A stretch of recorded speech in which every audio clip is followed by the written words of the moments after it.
ഞാൻ കിളിയൂർ അജിത്ത്. കിളിയൂർ ടാക്കീസിലേക്ക് എല്ലാ പ്രേക്ഷകർക്കും സ്വാഗതം. ദേശചരിത്രം എന്ന പങ്ക്തിയിൽ ഇന്ന് ഞാൻ അവതരിപ്പിക്കുന്നത് പുളിമൂട് എന്ന പ്രദേശത്തെക്കുറിച്ചാണ്. തിരുവനന്തപുരം പട്ടണത്തിൽ ആയുർവേദ കോളേജിനും സ്റ്റാച്യുവിനും ഇടയിലുള്ള പ്രദേശമാണ് പുളിമൂട്. കേസരി ജംഗ്ഷൻ എന്നാണ് പുളിമൂടിൻ്റെ പുതിയ നാമം. എങ്കിലും പുളിമൂട് എന്ന നാമം ജനമനസ്സുകളിൽ നിന്നും ഇനിയും മാഞ്ഞിട്ടില്ല.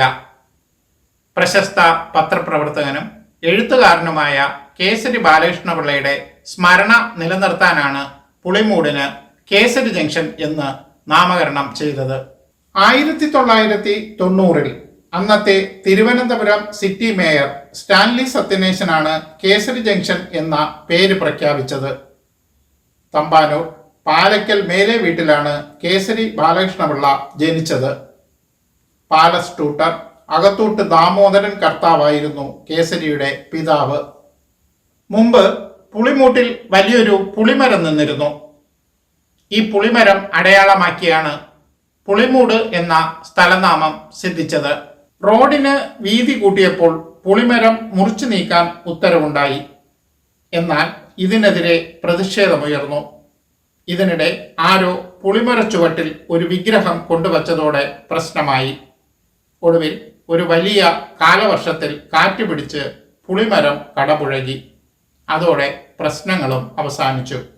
1940കളിൽ പുളിമൂട് ജംഗ്ഷനിൽ വളരെ പഴക്കമുള്ള ഒരു ഇരുനില മന്ദിരം ഉണ്ടായിരുന്നു. ഈ മന്ദിരത്തിലാണ് മാവേലിക്കര സ്വദേശി NS കുറുപ്പിന്റെ രാഷ്ട്രീയ ഹോട്ടൽ പ്രവർത്തിച്ചിരുന്നത്. പട്ടം Thanupillai, A Narayana Pillai, Paravur TK, Ponnara Sridhar, TM Varghese എന്നു തുടങ്ങി അക്കാലത്തെ കേരള രാഷ്ട്രീയത്തിലെ അതികായന്മാരുടെ ഭോജന സങ്കേതമായിരുന്നു ഈ ഹോട്ടൽ. മാത്രമല്ല, ഈ മന്ദിരത്തിലാണ് സ്റ്റേറ്റ് കോൺഗ്രസിന്റെ ആസ്ഥാനവും. A നാരായണപിള്ളയുടെ വക്കീൽ ഓഫീസും ജുബ്ബ രാമകൃഷ്ണപിള്ളയുടെ തയ്യൽ കടയും ഈ മന്ദിരത്തിലാണ് പ്രവർത്തിച്ചിരുന്നത്.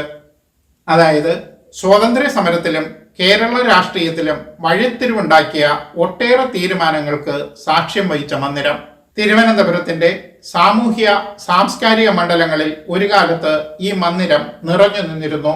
CV രാമൻപിള്ളയുടെ ജാമാതാവും സാഹിത്യകാരനും പത്രാധിപരുമായ റോസ്കോട്ട് കൃഷ്ണപിള്ളയുടെ പിതാവുമായ AR പിള്ളയുടെ ബുക്ക് സ്റ്റോൾ പ്രവർത്തിച്ചിരുന്നതും പുളിമൂട്ടിലാണ്. വിദേശ പുസ്തകങ്ങൾ പോലും ഇവിടെ അക്കാലത്ത് ലഭ്യമായിരുന്നു. AR പിള്ള 1920കളിൽ ജർമ്മനിയിലും പുസ്തക പ്രസിദ്ധീകരണ സ്ഥാപനം നടത്തിയിരുന്നു. ജനറൽ പോസ്റ്റ് ഓഫീസിന്റെ ആസ്ഥാനവും പുളിമൂട്ടിലാണ്. കേണൽ മൺട്രോ റെസിഡന്റ് ആയിരുന്ന കാലത്താണ് തിരുവിതാംകൂറിൽ പൊതുജനങ്ങൾക്ക് പ്രയോജനപ്പെടും വിധം അഞ്ചൽ സംവിധാനം നടപ്പിലാക്കിയത്. അതിനു മുമ്പ് ഭരണപരമായ കാര്യങ്ങൾക്ക് മാത്രമായുള്ള അഞ്ചൽ സംവിധാനമാണ് നിലനിന്നിരുന്നത്. 1844 അഞ്ചൽ വകുപ്പ് ഹജൂർ രായസം വകുപ്പിന്റെ ഭാഗമായി. പോസ്റ്റ് ഓഫീസിന്റെ മാതൃകയിലുള്ള അഞ്ചൽ പരിഷ്കാരം വിശാഖം തിരുനാൾ മഹാരാജാവിന്റെ ഭരണകാലത്ത് ആരംഭിച്ചു. ചിലങ്ക കെട്ടി മുദ്രദണ്ഡേന്തി മണിമുഴയ്ക്ക് ഓടുന്ന അഞ്ചലോട്ടക്കാരൻ പഴയ തലമുറയുടെ ശ്രദ്ധയാകർഷിച്ചിരുന്നു. 1 മണിക്കൂർ കൊണ്ട് 2 മൈൽ ഓടിയെത്തണമെന്നതാണ് നിയമം. അഞ്ചലോട്ടക്കാരന്റെ ഓട്ടം തടസ്സപ്പെടുത്തുന്നത് ഗുരുതരമായ ക്രിമിനൽ കുറ്റമായി കണക്കാക്കിയിരുന്നു. ഇപ്പോൾ ആയുർവേദ കോളേജ് പ്രവർത്തിക്കുന്ന സ്ഥലത്താണ് മുമ്പ് ജില്ലാ കോടതികളും മുനിസിപ്പൽ കോടതികളും പ്രവർത്തിച്ചിരുന്നത്. പിന്നീട് ഇവ വഞ്ചിയൂരിലേക്ക് മാറ്റി. തുടർന്ന് ആ സ്ഥലത്ത് മഹാരാജാസ് ഫ്രീ സ്കൂളിന് മന്ദിരം പണിതു. കൊട്ടാരം വൈദ്യനും ചരിത്രകാരനും ആട്ടക്കഥാകൃത്തുമായ പാച്ചുമൂത്തതും അദ്ദേഹത്തിന്റെ ശിഷ്യൻ പരമേശ്വരൻ മൂത്തതും കോട്ടയ്ക്കകം പത്മതീർത്ഥക്കരയിൽ കൊല്ലവർഷം 989 ആരംഭിച്ച കഷായപുരയുടെ വികസിത രൂപമാണ് ഇന്ന് കാണുന്ന ആയുർവേദ കോളേജ്. ഫ്രീ സ്കൂളിന് തെക്ക് മാറി കൊല്ലവർഷം 1093 ആയുർവേദ ആശുപത്രി പ്രവർത്തനം ആരംഭിച്ചു. 1952 ആയുർവേദ കോളേജ് പ്രവർത്തനം ആരംഭിച്ചു. മഹാരാജാസ് ഫ്രീ സ്കൂൾ പിന്നീട് മഹാരാജാസ് കോളേജും സയൻസ് കോളേജും യൂണിവേഴ്സിറ്റി കോളേജുമൊക്കെയായി പേര് മാറി പാളയത്ത് ഇന്ന് കാണുന്ന സ്ഥലത്തേക്ക് മാറ്റി. ശ്രീ മൂലം തിരുനാൾ മഹാരാജാവിന്റെ ഭരണകാലത്ത് വഞ്ചിയൂരിൽ സ്ഥാപിച്ച സ്കൂളാണ് ശ്രീമൂലവിലാസം ഹൈസ്കൂൾ അഥവാ SMV high school.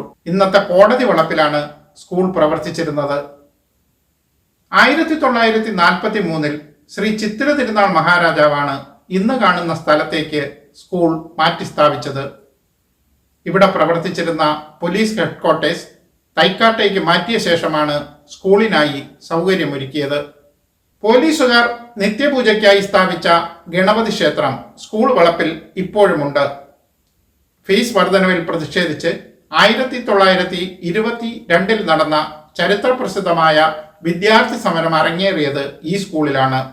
R Velayudhan Thampi head master ആയിരുന്ന കാലത്താണ് ഈ സ്കൂൾ ഉന്നത നിലവാരത്തിലേക്ക് ഉയർന്നത്. മാഞ്ഞാലിക്കുളം നികത്തി സ്കൂളിന് വേണ്ടി നിർമ്മിച്ച സ്റ്റേഡിയം വേലായുധൻ തമ്പിയുടെ സ്മാരകമാണ്. പുളിമൂട്ടിലും പരിസര പ്രദേശങ്ങളിലുമായി പ്രധാനമായും 3 ക്ഷേത്രങ്ങളാണ് ഉള്ളത്. അതിലൊന്നാണ് കല്ലമ്മൻ ക്ഷേത്രം. ദുർഗാദേവിയാണ് പ്രധാന പ്രതിഷ്ഠ. യക്ഷിയമ്മയും മാടനുമൊക്കെ ഉപദേവന്മാരായുണ്ട്. പുളിമൂടിന് കിഴക്ക് മാറി ഉജ്ജയിനി മഹാകാളി അമ്മൻ കോവിൽ സ്ഥിതി ചെയ്യുന്നു. മനോന്മണീയത്തിന്റെ കർത്താവായ പ്രൊഫസർ P. സുന്ദരംപിള്ളയുടെ കുടുംബക്ഷേത്രമായിരുന്നു ഇത്. മണ്ണിൽ തീർത്ത പ്രതിഷ്ഠ എന്നതാണ് പ്രത്യേകത. തിരുവനന്തപുരം നഗരത്തിലെ മറ്റൊരു പ്രധാന ക്ഷേത്രമാണ് ഗാന്ധാരിയമ്മൻ കോവിൽ. ശ്രീ പത്മനാഭസ്വാമി ക്ഷേത്രത്തിന്റെ നിർമ്മാണ പ്രവർത്തനങ്ങൾക്കായി തമിഴ്നാട്ടിൽ നിന്നെത്തിയ ശില്പികൾ അവരുടെ കുലദൈവത്തെ ഇവിടെ കൊണ്ടുവന്ന് പ്രതിഷ്ഠിച്ചു എന്നാണ് ഐതിഹ്യം. ഒരു കാലത്ത് പുളിമൂട്ടിലെ പുളിമരത്തണലിൽ യാത്രക്കാരെ കാത്ത് കുതിരകളെ പൂട്ടിയ ജടുക്ക വണ്ടികൾ കാത്തുകിടന്നിരുന്നു. കച്ചേരിയും ആശുപത്രിയിലും കോടതിയിലുമൊക്കെ എത്തുന്നവരുടെ തിരക്കിൽ മുങ്ങിയ ചെറുകവല. പ്രശസ്ത എഴുത്തുകാരൻ രാജാ റാവുവിന്റെ ദി ക്യാറ്റ് ആൻഡ് ഷേക്സ്പിയർ എന്ന പ്രസിദ്ധമായ നോവലിന്റെ പശ്ചാത്തലം പുളിമൂടും പരിസരവുമാണ്. പുളിമൂട് എന്നാവർത്തിക്കുമ്പോഴും പ്രിയപ്പെട്ട എഴുത്തുകാരൻ കേസരിയെ മറക്കുന്നില്ല. മറ്റൊരു ദേശചരിത്രവുമായി വീണ്ടും കാണാം. നന്ദി, നമസ്കാരം.